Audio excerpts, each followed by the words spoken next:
Now that Philippine offshore gaming operators, or POGOs, are completely gone, what's next for the Philippines? Their sudden exit left a big hole in our economy.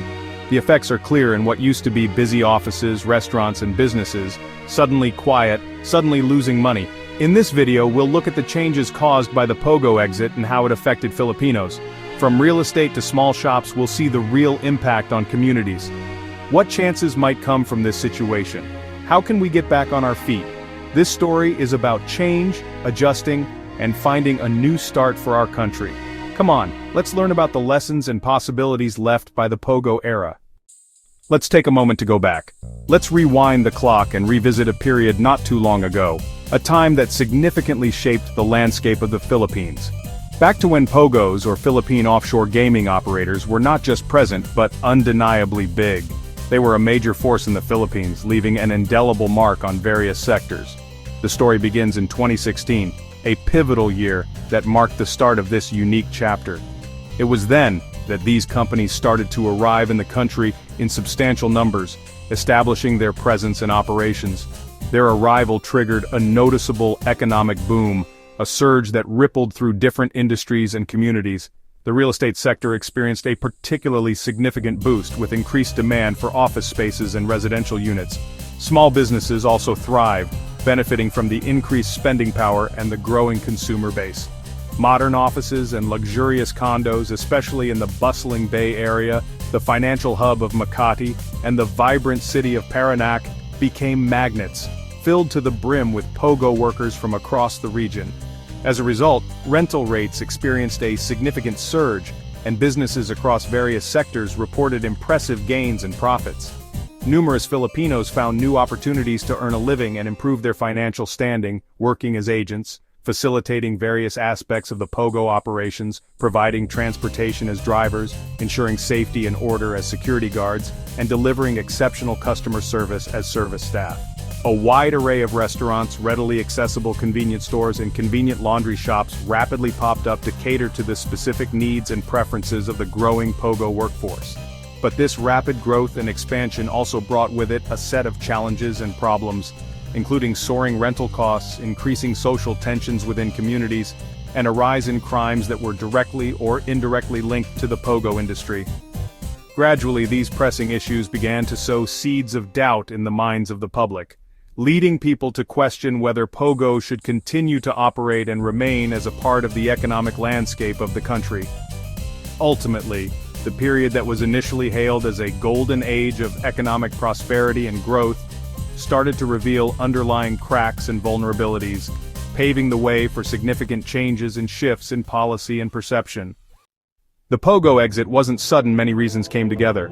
First, China made online gambling rules stricter, putting pressure on the Philippines.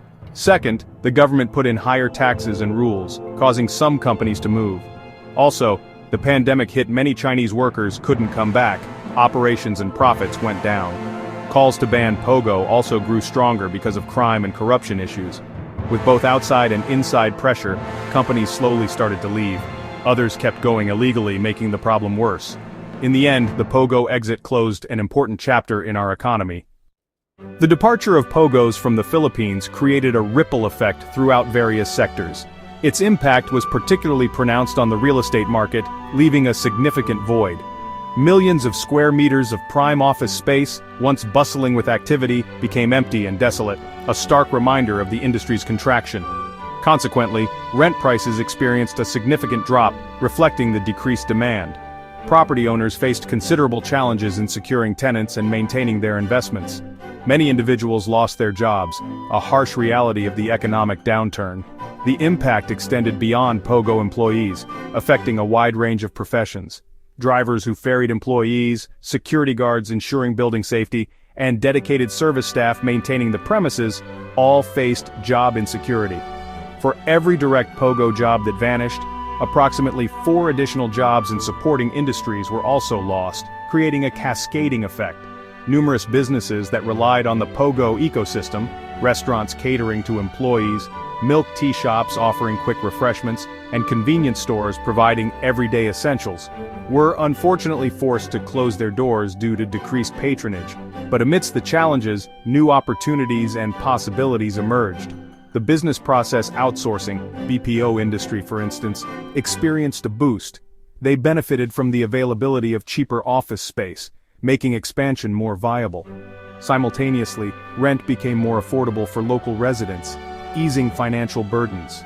With every shift in the economic landscape, there are inevitably winners and losers, highlighting the complex nature of economic change. The pressing challenge now lies in determining how to effectively support those negatively affected by the POGO exit. The goal is to help them regain their footing and transition to new opportunities.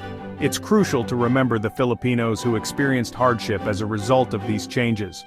They require comprehensive support, access to retraining programs, and pathways to secure new employment prospects.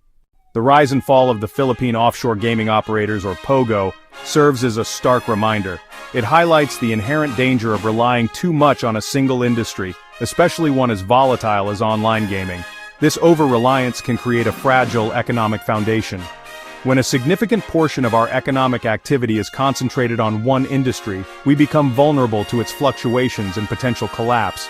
The POGO industry experienced rapid growth, but its decline was equally swift, leaving a void in the market and impacting various sectors. Therefore, it's crucial to diversify our economy and cultivate a range of industries to ensure stability and resilience. We should focus on strengthening the sectors that offer long-term potential and sustainable growth, building a more robust economic future.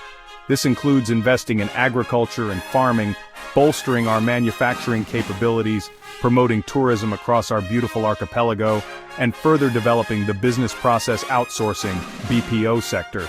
The vacant offices and condominiums left behind by the POGO exodus present new opportunities for Filipino entrepreneurs and businesses to expand and thrive.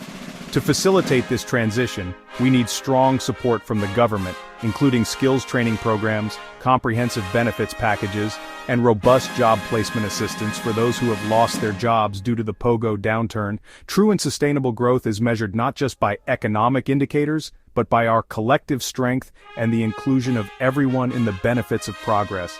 It's not solely about how quickly money is generated, but how equitably it is distributed, and how it contributes to the overall well-being of our society. The future prosperity of the Philippines hinges on our collective ability to learn from past experiences, adapt to changing circumstances, and embrace innovation. What path will you choose to contribute to this future, through farming and agriculture, by participating in the BPO industry, or by supporting and nurturing small businesses and local entrepreneurship? Let's face this new chapter of our economic journey together, with resilience, innovation, and a shared vision for a brighter future.